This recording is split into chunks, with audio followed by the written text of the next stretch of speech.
Ceci est un livre audio autogénéré par Google. Collection Dossiers Sciences humaines et sociales. Dirigée par Isabelle Garabio-Moussaoui.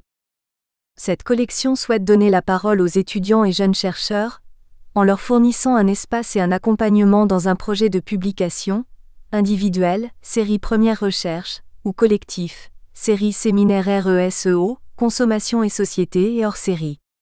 Son ambition est de fournir un panorama de la recherche en sciences humaines et sociales aujourd'hui, et l'idée de ce qu'elle sera demain, et d'être l'expression de ce qui est en train d'émerger, en France et à l'étranger.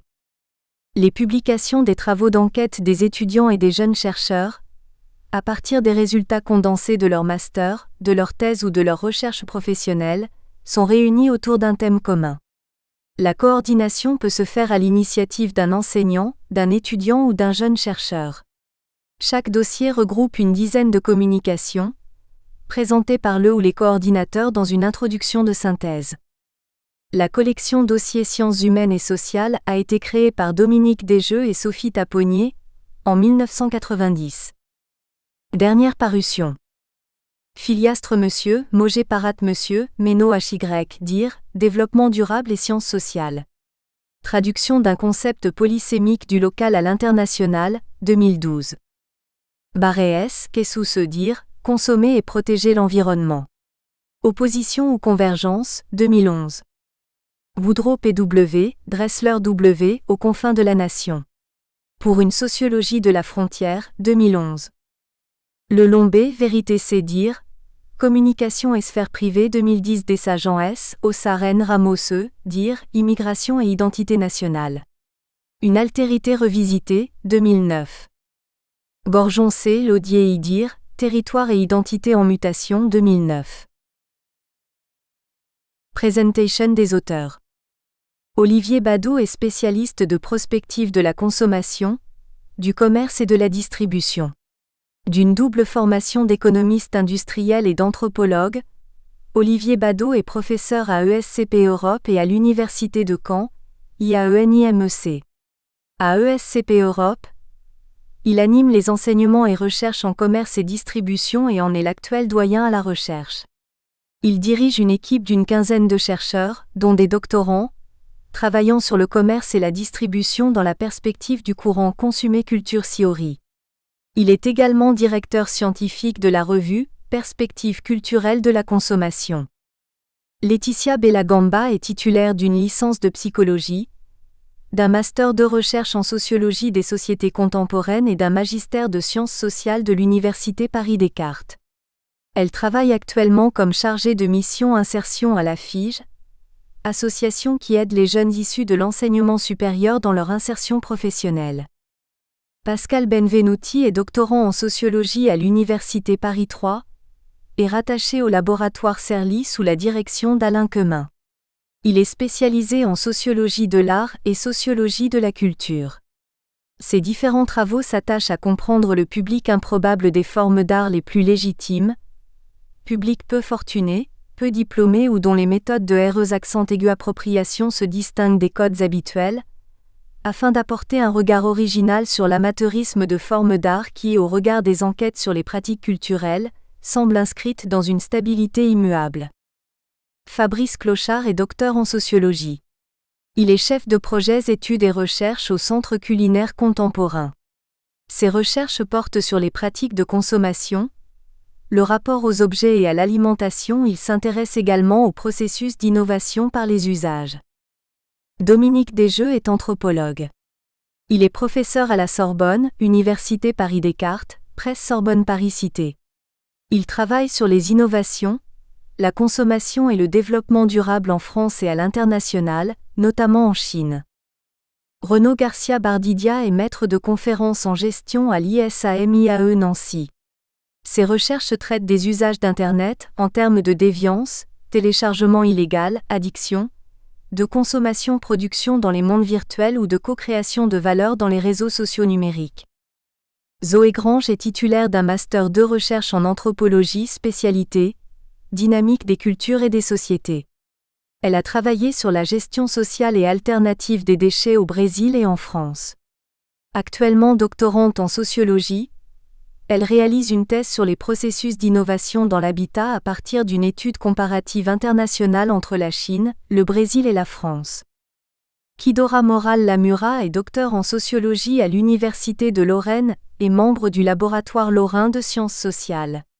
Sa thèse de doctorat porte sur le fonctionnement et l'engagement associatif au sein des organisations de consommateurs en France et au Chili.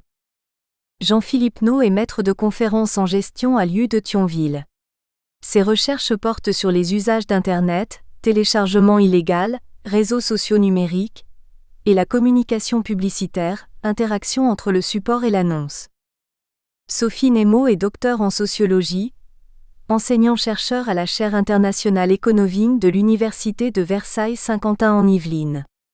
Sa thèse a analysé le développement de l'habitat durable en France, et en comparaison avec la Finlande et l'Espagne. Les mutations contemporaines du secteur résidentiel et des pratiques d'habiter constituent son domaine de recherche. Elle a participé notamment à l'ouvrage scientifique « Consommer autrement ». La réforme écologique des modes de vie, d'Aubray-Monsieur, Roanès, 2009, et publié plusieurs articles sur les processus d'éco-innovation.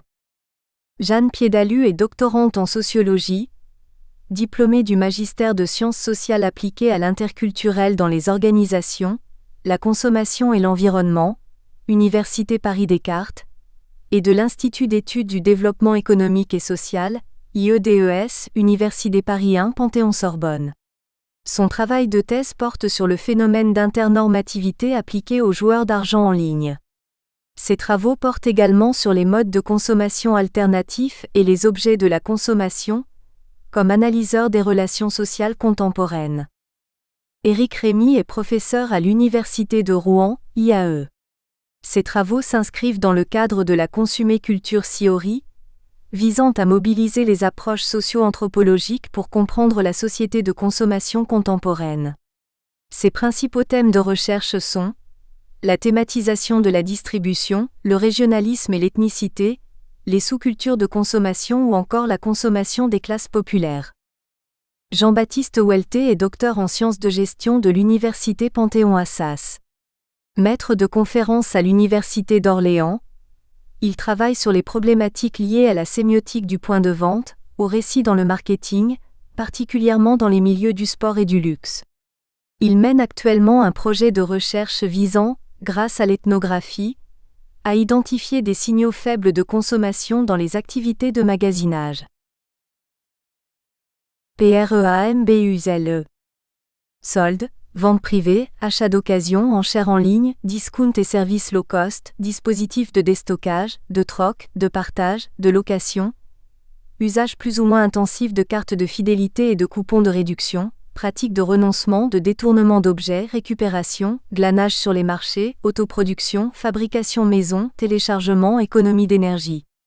Force est de constater que le consommateur dispose aujourd'hui d'une multitude de techniques et d'objets, lui permettant de dénicher les bonnes affaires et de dépenser moins et ou mieux.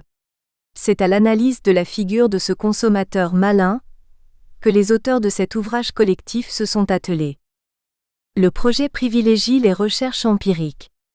La diversité des sensibilités et des approches, allant de la sociologie aux sciences de gestion en passant par l'anthropologie sociale, l'ethnologie et la psychologie sociale apportent une vision impressionniste et originale de la figure du consommateur malin. Compte tenu de la richesse des contributions, le projet se scinde en 2 tomes complémentaires.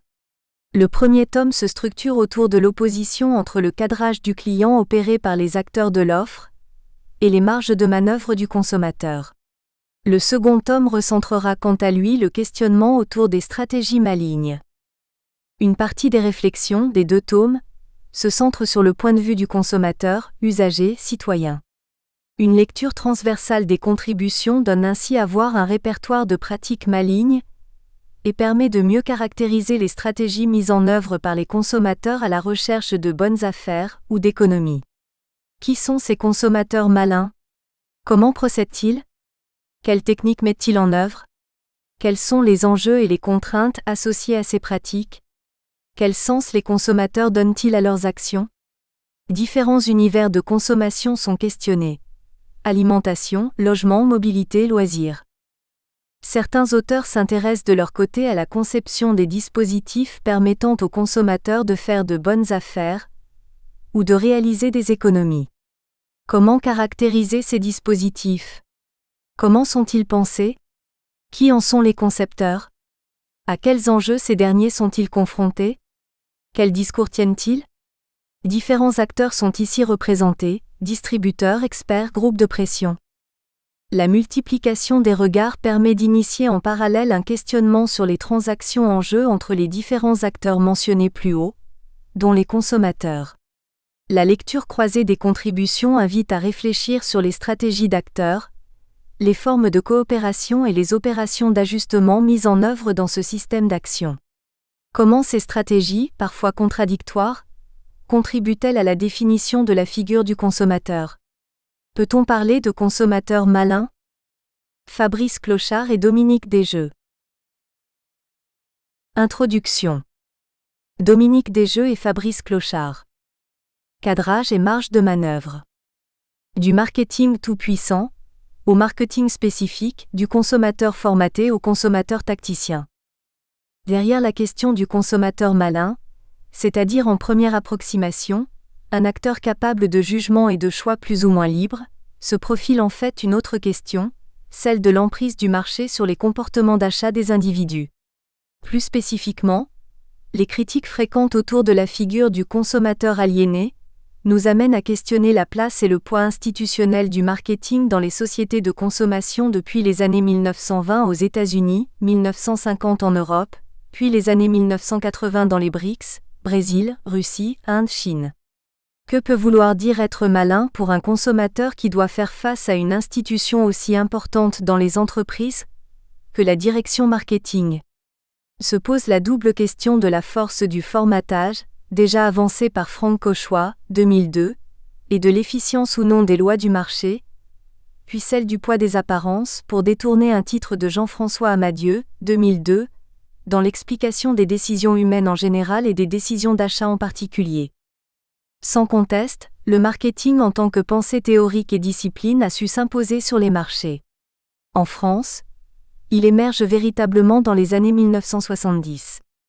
La croissance qui a été de 6% par an en moyenne, tirée qu'elle était par l'investissement public dans les infrastructures et le logement, commence à s'épuiser.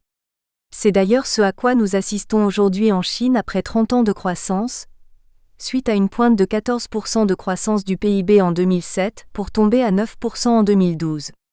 Tout se passe comme si le marketing avait cherché à relancer la croissance économique des 30 glorieuses fortement menacée par la crise pétrolière de 1973. Précisément, en 1973 paraît Mercator, la future Bible du marketing. Pour ses auteurs Jacques Landrevie, Denis Lindon et Romain Laufer, le marketing recouvre l'ensemble des moyens dont disposent les entreprises en vue de créer, de conserver et de développer leur marché ou si l'on préfère leur clientèle. Deuxième édition de 1979. L'entreprise n'est plus le cœur du système, c'est dorénavant le marché qui se place au centre du marketing. Cette situation inédite fait suite à l'ouverture à la concurrence induite par la création du marché commun en 1957. On passe alors d'un marché de vendeurs à un marché d'acheteurs, page 4. C'est aussi l'époque du triptyque segmentation, ciblage, positionnement et des 4 P, product, price, place, promotion, des outils dorénavant incontournables à la mise en marché des produits et à leur distribution. Le marketing se structure et l'institution devient d'une référence. Mais très vite, les certitudes s'effritent. Les cadres imposés par la discipline deviennent plus flottants et le marketing va devoir se transformer pour rester lui-même. C'est ce que nous rappellent Olivier Badeau et Bernard Kova dans Néo-Marketing, Reloaded, avec une perspective postmoderne renouvelée. Les marketings se mettent en mouvement et doivent dorénavant interpréter le comportement des marchés et des consommateurs. De nouvelles approches émergent alors au moment où la marque devient plus stratégique dans les pratiques publicitaires, ce qui n'était pas le cas dans les années 1960, pp 30 à 67. La place de l'imaginaire, de la marque et du lien social devient plus importante que le bien et son usage. Le lien l'emporte sur le bien comme l'écrit Bernard Kova, 1995. Dans ce sens, Romain Laufer et Catherine Paradès élargiront la réflexion de Mercator dans un livre savant, Le prince bureaucrate. Machiavel au pays du marketing, 1982. Selon les auteurs, à partir des années 1970, les entreprises doivent intégrer la question de la consommation du fait de l'insuffisance des lois du marché libéral pour expliquer les choix des consommateurs, page 159. Les entreprises se trouvent alors confrontées à la nécessité de développer un art de la persuasion de l'acheteur, sur le modèle des sophistes. Or, les deux auteurs nous rappellent que Socrate reprochait aux sophistes, comme aujourd'hui certains critiques du marketing, par exemple le philosophe Bernard Stiegler, leur préférence pour l'apparence qui pouvait aller jusqu'au mensonge, un technicisme indifférent aux valeurs, un comportement mercantile et un rejet de la culture. De même, le marketing fait semblant afin de mieux séduire pour mieux duper le consommateur, page 19. Cette critique avait déjà été formulée par Vance Packard dans La persuasion clandestine, 1958. L'auteur critique les usages psychanalytiques de la publicité mobilisés entre autres par Ernest Dichter dans La stratégie du désir, 1961, et donc l'impact important de la persuasion sur les motivations inconscientes des acheteurs grâce à ce qu'il appelle les hameçons. Chapitre 4, page 41 et SQ. En 2008, Christian Salmon reprend cette thèse dans son livre Storytelling, la machine à fabriquer des histoires et à formater les esprits à la découverte. Cet éditeur publie la même année La globalisation de la surveillance d'Armand Matlard et l'analyse de Marianne Dujarier sur le travail du consommateur. Tous mettent l'accent sur la force du formatage et de la domination. Le consommateur malin disparaît, au profit d'un consommateur présenté comme passif et dominé par des dispositifs de persuasion tout-puissants.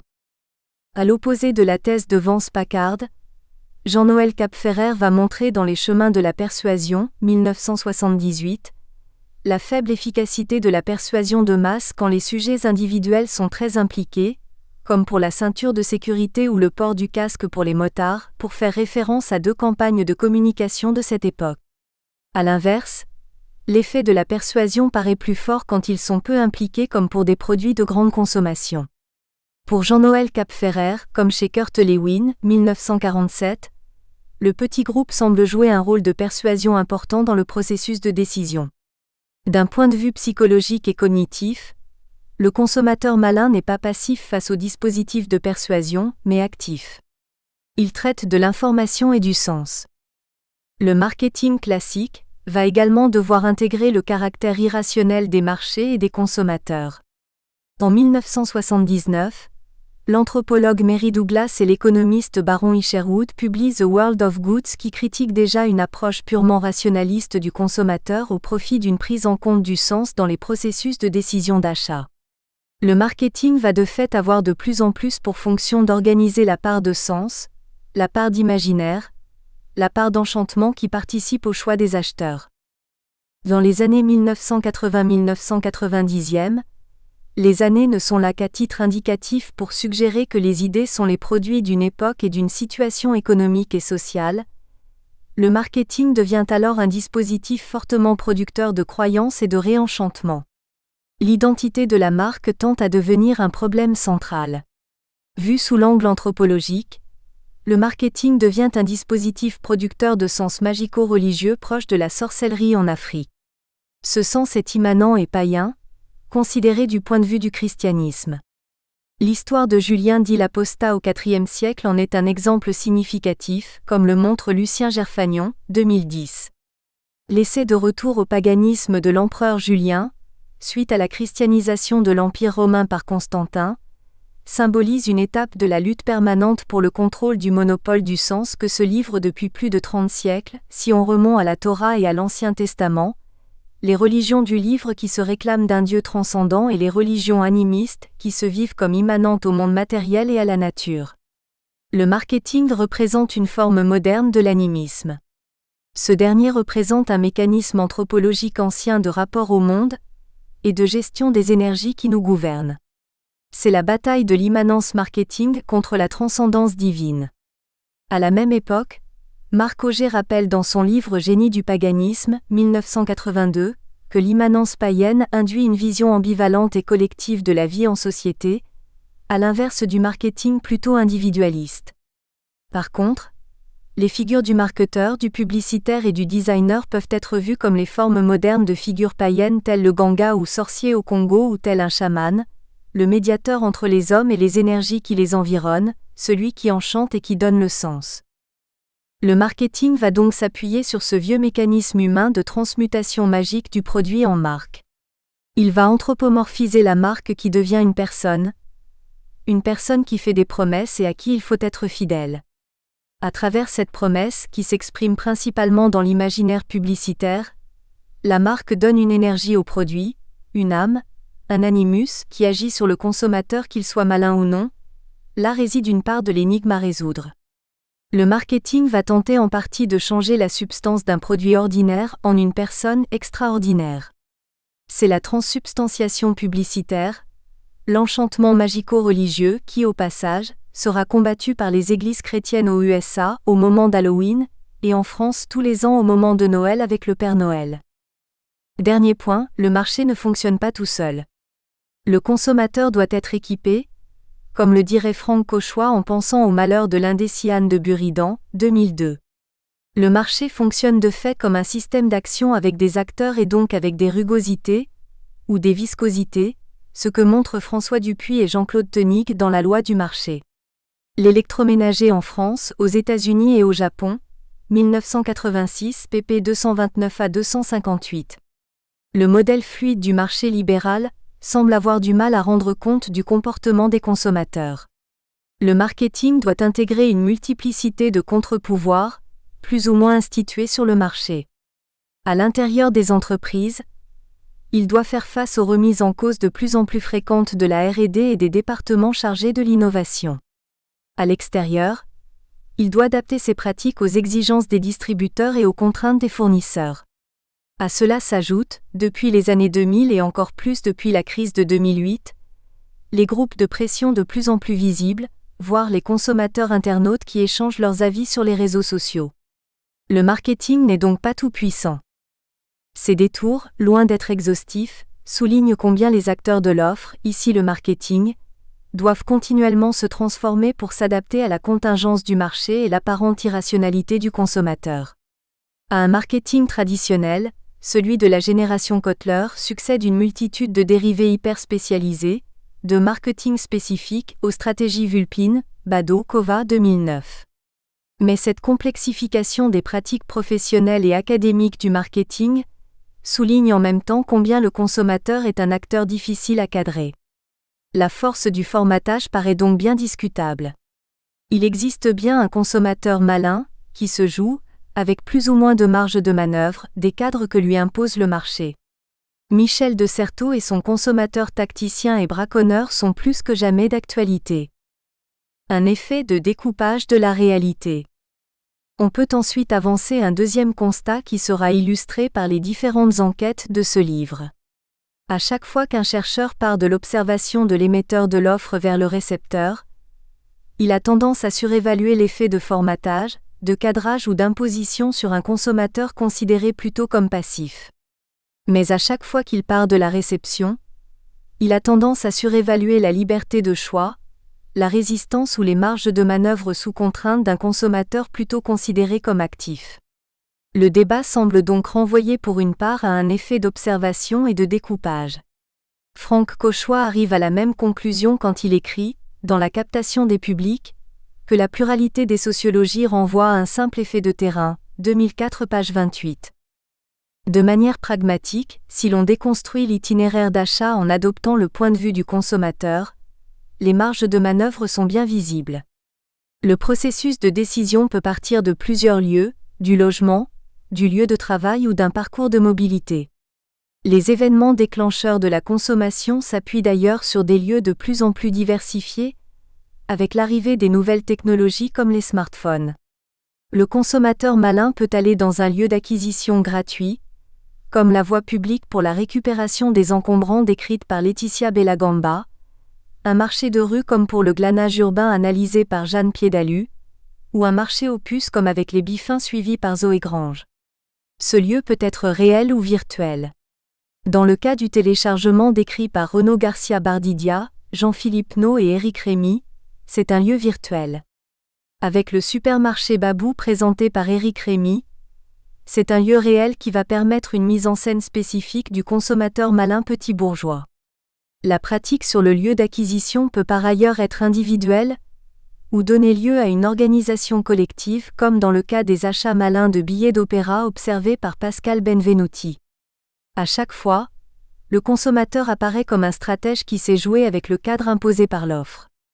Tout se passe comme si une partie de ce qui organise le processus de décision du consommateur vers le lieu d'acquisition, puis tout ce qui se joue après l'achat, comme l'usage, le rangement, le fait de jeter, de trier ou de recycler les biens ou les services acquis, relevait plus d'un jeu d'acteurs que d'un jeu de formatage.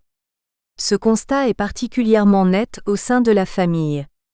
Le formatage publicitaire est présent, mais difficile à faire apparaître tel quel par observation dans les différentes pièces du logement. Le rôle de la marque est souvent peu visible. Ce qui est plus visible, ce sont d'un côté les tensions, les alliances, les micro-guérillas qui organisent la vie quotidienne. D'un autre côté, c'est l'évolution identitaire des acteurs liés au cycle de vie qui structure les changements de rapport aux objets et par là les décisions d'achat de produits, notamment si ces derniers nécessitent une négociation entre les parents et les enfants. À l'opposé, plus on se rapproche du lieu d'acquisition en adoptant cette fois le point de vue de l'offre et celui des prescripteurs, médias, experts, mieux on peut observer les dispositifs qui émettent des informations à partir de la disposition des linéaires, des objets et des signes qui servent à équiper la décision des clients. Les marges de manœuvre du consommateur semblent plus contraintes. C'est ce que va montrer Jean-Baptiste Welté pour Decathlon, une enseigne qui s'appuie sur la narration d'un conte sportif, apparaissant comme un dispositif efficace de captation du consommateur, ou encore Olivier Badeau dans son analyse méticuleuse de l'imagerie infraordinaire qui fait le succès de l'enseigne Walmart. Le cadrage du consommateur, comme moyen de débordement du cadrage émis par les lieux de vente, peut aussi être le fait d'associations de consommateurs qui cherchent à contre-équiper le consommateur pour en faire un acheteur malin, comme le montre Kidora Moral-Lamura. Dans le prolongement de cette logique, les chercheurs peuvent eux-mêmes se disputer les outils d'expertise et de cadrage pour orienter les politiques de consommation dans une logique d'économie et de durabilité, comme l'analyse Sophie Nemo. Un effet d'échelle d'observation. Un troisième point mérite d'être souligné. La question du consommateur malin interroge l'effet des contraintes qui pèsent sur les choix des consommateurs, et donc sur ses marges de manœuvre tout au long du processus de décision collectif. Or l'analyse de cette tension, plus forte encore en période de crise, relève en partie d'un effet d'échelle d'observation. Suivant l'échelle privilégiée par le chercheur, la réalité change. Dans cette logique, les marges de manœuvre du consommateur apparaissent à une focale pour disparaître à une autre. Tout l'enjeu consiste alors à multiplier les focales d'observation, sans se résoudre uniquement à un découpage individualiste. La question du consommateur malin ne se limite pas à une question de consommation ou d'achat, ni même à une question cognitive, mais renvoie à celle de l'acteur en société et des conditions de l'action collective. Ces conditions relèvent de trois dimensions anthropologiques, matérielles, sociales et symboliques, qui sont plus faciles à affirmer en déclaratif qu'à observer et modéliser dans la pratique de l'enquête de terrain. La problématique de l'acteur permet de poser la question des marges de manœuvre du consommateur dans un jeu collectif familial ou sociétal. En quoi est-il actif ou passif ? Le fait d'être actif suffit-il à faire du consommateur un acteur malin ? Ou l'action mise en œuvre par le consommateur masque-t-elle les cadrages inconscients qui structurent toute vie en société ? Le jeu de l'autonomie et du contrôle semble bien être au cœur du questionnement. Benoît Bernard, dans la revue Pyramide 2005, résume de façon très claire ce double jeu de l'autonomie et de la contrainte pour traiter de la théorie du cadrage débordement de Michel Calon. Ainsi, pour l'auteur, il ne faut ni surévaluer les variables extérieures pour expliquer l'action en société, comme le ferait probablement Pierre Bourdieu avec l'habitus, ni surestimer les ressources et les capacités des individus et des groupes, comme le ferait Michel Crozier. Il faut prendre en compte les cadres de l'action, que ces cadres soient cognitifs, comme le dirait Erving Goffman dans les cadres de l'expérience, ou institutionnels pour se rapprocher des instances collectives politiques ou économiques qui organisent et transforment la vie en société. Le cadrage de Michel Calon est à la fois ce qui borne l'action et ce qui permet son mouvement. C'est ce qui permet à la fois le semblable, la reproduction, mais aussi l'inattendu, comme le rappelle Benoît Bernard. D'un point de vue empirique, la notion de cadrage-débordement paraît intéressante. C'est une belle métaphore qui vient tout droit du rugby, mais accent aigu interprété en sens inverse par Michel Calon comme le montre avec subtilité et humour Franck Cauchois. Cadrer au rugby consiste à fixer un adversaire direct en courant droit vers lui. Une fois le défenseur cadré et donc fixé par l'attaquant, celui-ci le déborde grâce à un crochet, pp 72 et SQ. L'enjeu pour celui qui cadre est d'éviter d'être plaqué par le défenseur afin d'aller à l'essai si possible, puis de transformer l'essai. L'important à retenir est que chez Michel Calon, le cadrage et le débordement semblent relever d'un jeu entre acteurs collectifs, un jeu fait de manœuvres, de relations de pouvoir et de contre-pouvoir, pour faire référence à un autre univers théorique, celui de l'analyse stratégique. Le cadrage est souvent associé à un débordement qui est rendu possible par les marges de manœuvre de l'acteur, un consommateur considéré comme malin si l'on fait référence au titre de ce livre. Être malin sera plutôt utilisé ici dans le sens d'une capacité, une disposition que possède le consommateur pour déborder le marketing et qui cherche à le cadrer, ce qui représente une forme de réinterprétation, de traduction, du sens du rugby. Le mot malin sera donc pris dans un sens pragmatique, stratégique et identitaire. Quel objectif se fixe l'acteur ? Et en fonction de cet objectif et des contraintes éventuelles, quels sont les calculs mis en œuvre, si on est au niveau de la cognition et de l'intention, échelle micro-individuelle ? Ou quelles pratiques observables sont mobilisées par l'acteur, si l'on est au niveau des usages, échelle micro-individuelle et ou micro-sociale ? Comment les jeux de pouvoir et les interactions sociales influent sur la pratique, échelle micro-sociale ? Ou encore quels sont les enjeux identitaires associés aux pratiques d'achat, s'ils apparaissent ? De façon conventionnelle, un consommateur sera considéré comme malin si ses pratiques et ses calculs correspondent aux objectifs qu'il s'est fixés. Se pose encore la question de la place du sens dans le choix des objectifs. Le sens peut se situer avant le passage à l'acte d'achat, comme moyen d'orienter l'action de consommer moins cher ou de limiter la surconsommation. Mais entre le sens, l'intention ou le calcul et le passage à l'acte, il y a des contraintes, des résistances, au double sens de favoriser la circulation et de frein à cette circulation, qui pèsent sur la mise en pratique de l'acte d'achat. Ces contraintes expliquent bien souvent l'écart entre l'intention et la pratique. Cela pose aussi la question de l'effet de la norme de groupe, de la règle, du cadrage, des répertoires d'action ou de l'habitus, c'est-à-dire de tout ce qui conditionne, tout ce qui équipe, avec plus ou moins de force les comportements et donc de tout ce qui pèse sur le processus de décision. Or, la diversité des contenus de l'effet de contrainte peut s'expliquer là aussi par la variation des découpages liés aux échelles d'observation depuis le surmoi de la psychanalyse, jusqu'à l'habitus de la macro-sociologie, en passant par les règles ou les normes des approches plus sensibles aux interactions entre acteurs. Si nous partons d'une échelle très macro-sociale, en considérant notamment les effets d'appartenance sociale comme les classes ou les générations, ou très macroéconomique, ou à l'inverse d'une échelle très micro comme la physiologie ou la génétique, la force de ces contraintes est très puissante à tel point que la causalité en devient fluide, c'est-à-dire quasi déterministe. Mais si on réalise des observations à des échelles plus micro ou mésosociales, on voit apparaître les rugosités du jeu social, les interactions stratégiques ou symboliques et donc les marges de manœuvre des consommateurs, c'est-à-dire là où il peut jouer, là où il peut être malin. Conclusion. Au final, il n'est pas besoin ici de trancher pour savoir qui a tort ou qui a raison, mais il est plutôt question de faire ressortir ce que chacun a trouvé d'intéressant grâce à une enquête de terrain sur le consommateur malin et à un modèle d'analyse approprié. La théorie du consommateur dépend du découpage et de l'échelle d'observation que chacun a choisi. Ce qui peut varier, c'est la qualité plus ou moins bonne du recueil de l'information. Les enquêtes qui suivent sont une bonne illustration de ces découpages. Elles montrent les différentes facettes du consommateur malin, sans avoir à les agréger dans une théorie globale statique.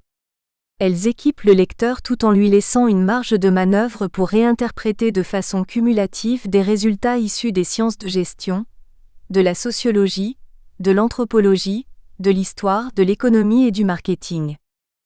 REFERENCES bibliographique. Acriche Monsieur Bart Y, Mouniessa F. Moustarpédir, 2011, débordement. Mélanges offerts à Michel Calon, Presse des Mines. Amadieu JF, 2002, Le poids des apparences. Voté Amour et gloire, Odile Jacob. Auger Monsieur, 1982, Génie du paganisme, Gallimard. Auger Monsieur, 1994, Le sens des autres, Fayard. Badoo, Kovabe, 2009, Neo Marketing Reloaded, Editions EMS. Barbier R. Trepot JY, 2007, Humain et non-humain. Un bilan d'étape de la sociologie des collectifs, une revue d'anthropologie des connaissances, volume 1, numéro 1, page 35 à 58. Bernard B. 2005, Le cadrage débordement, un concept pour comprendre le changement. Le cas de la gestion des forêts publiques, pyramide. http://pyramide.revue.org/319. Bourdieu P. 1979, La distinction, critique sociale du jugement, les Editions de Minuit. Bromberger C. 1987, Du grand au petit. Variation des échelles et des objets d'analyse dans l'histoire récente de l'ethnologie de la France, Inishiva et Végegel, dire Ethnologie en miroir, Maison des sciences de l'homme, pp 67 à 94. Certeau de Monsieur, 1990, L'invention du quotidien, Art de fer, Gallimard. Cauchois F. 2002. Une sociologie du packaging ou l'âne de Buridan face au marché, Presse universitaire de France. Cauchois F. dire, 2004, La captation des publics. C'est pour mieux te séduire, mon client, Presse universitaire du Mirail. Kovabe, 1995, Au-delà du marché. Quand le lien l'emporte sur le bien, l'armatan. Crozier Monsieur, 1964, Le phénomène bureaucratique, le seuil. Crozier Monsieur, Friedberg, 1977, L'acteur et le système, le seuil. Desjeudet, 2004, Les sciences sociales, Presse universitaire de France. Desjeudet, 2006, La consommation, Presse universitaire de France. Dichter 1961, La stratégie du désir. Une philosophie de la vente, Fayard. Douglas Monsieur Isherwood B. 1996, deuxième édition, The World of Goods. Towards an Anthropology of Consumption, Routledge. Dujarier M.A. 2008, Le travail du consommateur. De McDo à eBay. Comment nous coproduisons ce que nous achetons, la découverte. Dupuis F. Tonique J.C. 1986, La loi du marché. L'électroménager en France, aux États-Unis et au Japon, l'armatan. Boffman E. 1991, première édition en anglais 1974, Les cadres de l'expérience, Editions de Minuit. Green P.E. Toll D.S. 1974, première édition 1970, traduction de l'anglais par Gillieu, Recherche et décision en marketing, Presse universitaire de Grenoble. Gerfagnon L. 2010, Julien Di Laposta, texto. Cap-Ferrer J.N. 1978, Les chemins de la persuasion. Le mode d'influence des médias et de la publicité sur les comportements, Gauthier Villard, réédité chez Duno. L'AIRB, 1995, Tableau de famille. Heures et malheurs scolaires en milieu populaire, Gallimard. L'AIRB, 2012, Monde pluriel. Penser l'unité des sciences sociales, Seuil. Laufer R. Paradès C. 1982, Le prince bureaucrate. Machiavel au pays du marketing, Flammarion. Latour B. 1988, La vie de laboratoire. La production des faits scientifiques, la découverte. Latour B. 2006, première édition 1991, Nous n'avons jamais été modernes. Essai d'anthropologie symétrique, la découverte. Landrevigie, Lindon D. Laufer D. 1979, deuxième édition Mercator. Théorie et pratique du marketing, Dalloz. Lewin K. 1947, Décision de groupe et changement social, Ina Levy 1968, Psychologie sociale, Textes fondamentaux, Duno, pp 498 à 519. Luria, 1967, Des amis imaginaires, Rivage. Maffezoli Monsieur 2007, Le réenchantement du monde. Une éthique pour notre temps, la table ronde. Matlara, 2008, La globalisation de la surveillance, la découverte. Packard V. 1958, La persuasion clandestine, Kalman Levy. Revel J. Dir, 1995, Jeu d'échelle. La micro-analyse à l'expérience, Gallimard, Le Seuil. Salmon C. 2008, Storytelling. La machine à fabriquer des histoires et à formater les esprits, la découverte. Wills. G. Chase J. Kennedy S. Rushton A. 1984, Introducing Marketing, Pan Books. Première partie, le cadrage du client. Chapitre 1, Walmart. Une RHETORIQUE de l'INFRAORDINAIRE. Olivier Badeau. Mass culture and mass leisure have given all of us the opportunity to spend far more time absorbing stories than any of our ancestors could. Robert Fulford, 1999. J'ai toujours bien aimé ne mettre en œuvre de matériaux que les plus communs, ceux auxquels on ne songe pas d'abord parce qu'ils sont trop vulgaires. Mon art est une entreprise de réhabilitation des valeurs décriées. Jean Dubuffet, 1973. S'inspirant des mythologies de Barthes, 1957, régulièrement remises au goût du jour comme en témoignent les ouvrages de Brunel, 1999, de Tisseron, 2000, de Normand, 2004, ou la livraison du numéro spécial du Nouvel Observateur, 2004, et notamment des processus de démontage sémiologique du langage de la culture dite de masse par un traitement des mythes populaires, en tant que représentation collective et système de signes. Ce chapitre vise à étudier l'image des magasins Walmart et les histoires, pour reprendre la formule de Lévy, 2001, que les magasins Walmart racontent. En effet, comme l'énonce Zaltman, 2004, page 259, s'inspirant de Lévy, 2001, l'activité la plus importante du marketing est la distribution et la consommation d'histoires.